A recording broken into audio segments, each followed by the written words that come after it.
एक बार हजरत सुलेमान अलैहिस्सलाम अपने तख्त पर बैठे हुए मुल्क के उमूर चला रहे थे। तभी उन्होंने ऊपर निगाह उठाई और देखा कि परिंदों का एक झुंड उनके सर के ऊपर पर फैलाकर साया कर रहा था, लेकिन उनमें से उनका महबूब परिंदा हुदहुद गायब था। हजरत सुलेमान अलैहिस्सलाम ने हुदहुद की तलाश करवाई, लेकिन वह कहीं नहीं मिला। इस पर हजरत सुलेमान अलैहिस्सलाम गुस्से में आ गए और फरमाया, हुदहुद या तो फरार हो गया है या फिर उसने खयानत कर दी है। अगर वह मुझे मिला तो मैं उसे ज़िब कर दूंगा या फिर उसे सख्त सजा दूंगा। यह कहकर उन्होंने एब नामी एक जिन को हुदहुद की तलाश में रवाना किया। एब तेजी से सफ़र करने लगा और कुछ दूरी तय करने के बाद उसकी मुलाकात हुदहुद से हुई। बब ने उसे हजरत सुलेमान अलैहिस्सलाम के गुस्से के बारे में बताया और कहा कि उसे उनकी तलाश में भेजा गया है।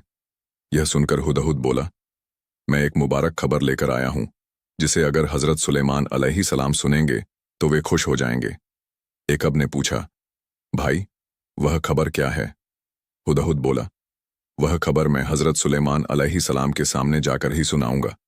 फिर दोनों हजरत सुलेमान अलैहिस्सलाम के दरबार में हाजिर हुए। हुदहुद हजरत सुलेमान अलैहिस्सलाम के सामने जाकर मुस्कुराया और अर्ज किया, या नबी अल्लाह, मैं आपके पास एक नई खुशखबरी लेकर आया हूं। अगर आप इसे सुनेंगे तो यकीनन खुश हो जाएंगे। हजरत सुलेमान अलैहिस्सलाम हुदहुद की बात सुनकर गुस्से में नहीं आए, बल्कि उन्होंने इत्मीनान से हुदहुद से पूछा, तुम कौन सी खबर लाए हो? फौरन मुझे बताओ। हुदहुद ने कहा, या नबी अल्लाह, मैं थोड़े वक्त के लिए आपके तख्त से बाहर गया था। तभी मैंने देखा कि मेरा एक कबीली भाई परिंदा उड़ रहा था। मैंने उसे पुकारा तो वह मेरे पास आ गया। हमारे दरमियान पुराने ताल्लुकात की बातें हुई।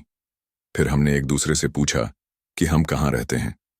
जब उसने मुझसे पूछा कि मैं कहाँ रहता हूं, तो मैंने आपके मुकद्दस दरबार के बारे में बताया, लेकिन उसे आपके हुकूमत का कोई इल्म नहीं था। तब मैंने कहा, तुम ऐसी सल्तनत में रहते हो जहां हजरत सुलेमान अलैहिस्सलाम की हुकूमत की कोई खबर नहीं पहुंचती। तब उसने जवाब दिया, मैं एक ऐसी मल्लिका के मुल्क में रहता हूं जो अत्यंत रूपवती, दयावती और आराम प्रिय है। उनके मुल्क में हर कोई शान और अमन के साथ जिंदगी बसर कर रहा है। उनका तख्त अजीम और बेहद खूबसूरत है, जो हीरे, झुमर, मोती और दूसरे बेशकीमती जवाहरात से सजाया गया है।